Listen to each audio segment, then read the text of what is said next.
តាមបន្តបើសិនជាយើងកាប់វាដាក់បបរតែម្ដងអត់សូវជាអីទេណា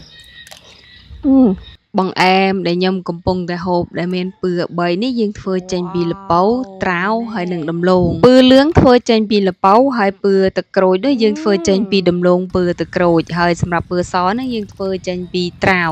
វិធីធ្វើក៏ដូចជាគ្រឿងផ្សំវាងាយទេអ្វីដែលសំខាន់គឺរសជាតិប្លែកហើយឆ្ងាញ់ទីហើយឈ្ងុយជាដំបូងយើងដាក់ដាំទឹកចោលសិនរួចយើងមកងាកចាត់សម្បកដំឡូងត្រាវហើយនិងល្ពៅរបស់យើងមួយលែកសិនត្រាវដំឡូងនិងល្ពៅរបស់យើងគឺយើងប្រើអត់ច្រើនទេខ្ញុំប្រើត្រាវចំនួន2មើមល្ពៅចំនួន1ជ្រុងក៏ដូចជាដំឡូងរបស់យើងខ្ញុំប្រើដំឡូងជ្វាគឺចំនួន2មើមដូចគ្នាយើងយកវាមកចិតឲ្យស្អាតចឹងមកយើងកាត់វាជាខ្នាតតូចរួចយកវាទៅលាងទឹកសម្អាតហើយយើងយកវាទៅដាក់ចំហុយបងប្អូនអរគ្នាវិធីចំហុយរបស់ខ្ញុំគឺខ្ញុំចំហុយប្រហែលជា25នាទីទេដោយសារតែយើងប្រើកញ្ច្រែងហើយនឹងវិធីចំហុយរបស់យើងបែបនេះគឺវាក្តៅហើយឆ្អិនលឿនអ្វីដែលពិសេសវាខ្ញុំដាក់ទឹករៀងច្រើនហើយខ្ញុំគ្របវាឲ្យជិតអញ្ចឹងឆ្អិននឹងលឿនពេលដែលខ្ញុំសល់ពីចំហុយត្រាវដលងរបស់ខ្ញុំនេះគឺខ្ញុំងាកមកពូតខ្ទិះរបស់ខ្ញុំប្រើទឹកពូតច្បាច់អញ្ចឹងមកដោយដៃខ្លួនឯងអញ្ចឹងវាឆ្ងាញ់ខ្ទិះពេលដែលយើងបានពូតថ្មីអញ្ចឹងវាឈ្ងុយឆ្ងាញ់ល្អណាស់បងប្អូនអរគ្នាហើយខ្ញុំពូតនោះខ្ញុំដាក់ខ្ទិះដើមផ្សេងចុងផ្សេងដំឡូងត្រាវល្ពៅខ្ញុំឆ្អិនខ្ញុំលើកវាយកមកលាយជាមួយម្សៅដែលខ្ញុំត្រូវប្រើនោះខ្ញុំប្រើម្សៅដំណើបហើយនឹងម្សៅឆាយើងដាក់ម្សៅយើងដាក់ទឹកលុញចូលគ្នាឲ្យឡើងល្មួតមកយើងយកវាទៅចិតជាចំណិតអញ្ចឹងណាបងប្អូនអរគ្នាហើយសម្រាប់ល្ពៅវាស្រួលលុញទៀតដោយសារតែវាជ្រាតែអីដែលពិបាកជាងគេនោះគឺត្រាវវារៀងស្ងួតជាងគេយើងត្រូវថែមម្សៅហើយនឹងទឹកខ្ទិះចុងច្បាច់ចូលគ្នាឲ្យម៉ត់អញ្ចឹងមកយើងថែមម្សៅរបស់យើងធ្វើច្បាច់ឲ្យម៉ត់ចេះមកយើងយកទៅស្ងោរធ្វើជាផ្អែមបែបនេះរសជាតិធានាតែឆ្ងាញ់ឈ្ងុយប្លែកមែនទែនបងប្អូនអរគ្នាអាចសាកធ្វើមកមុខនេះបានណាអ្វីដែលពិសេសនេះគឺឆ្ងាញ់មែនទែនល្ងាចនេះកូនកង្កែបគេចេញមកស្វាគមន៍យើងដល់កលឹងលន់រំពងពេញផ្ទះតែម្ដងចំពោះម្សៅបើសិនជាបងប្អូនមិនចង់កាត់អញ្ចឹងទេយើងចង់ធ្វើជាពុំអីប្លែកបែបខ្ជូតឥតក៏កាន់តែល្អដែរធ្វើឲ្យរសជាតិរបស់យើងគឺកាន់តែឆ្ងាញ់តែម្ដង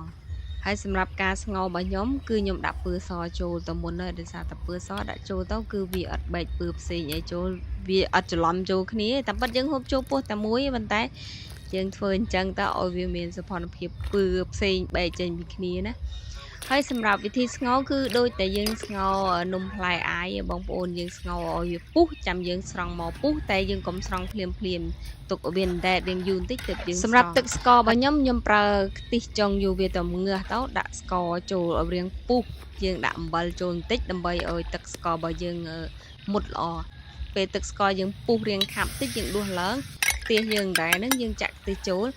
អ្វីដែលពិសេសពេលដែលខ្ញុំធ្វើទឹកខ្ទិះម្ដងគឺខ្ញុំដាក់ម្សៅឆាចូលហើយដើម្បីវាខាប់ពេលខ្ញុំដាក់ចូលទៅក្នុងផ្អែមរបស់ខ្ញុំគឺឆ្ងាញ់តែម្ដងបងប្អូនអូយសក់បង្អែមមួយចានសិនសម្រាប់គីឡូ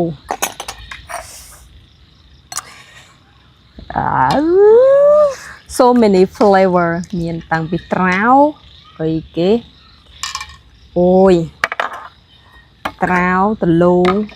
ទឹកស្ករលោកមើលamazing និយាយអួតទេនេះ wow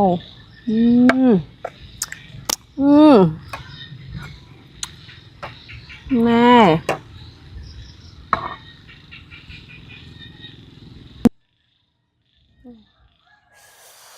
哇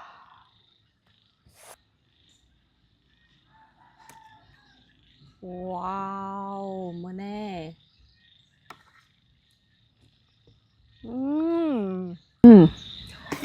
ដាក់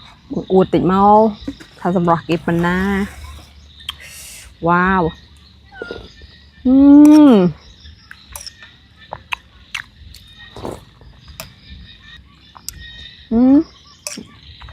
ជាល្ពៅ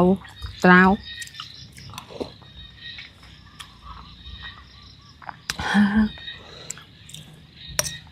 តាមបន្តបើសិនជាយើង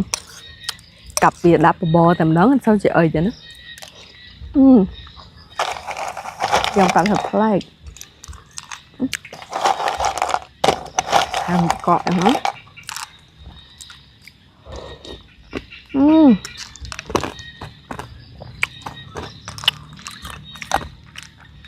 loạn lư đâm pôn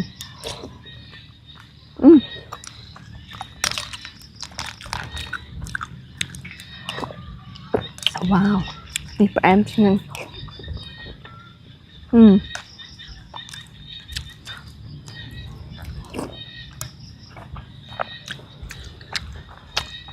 เป็ดยังดีมึงsao vậy nè ngồi ngồi khăn play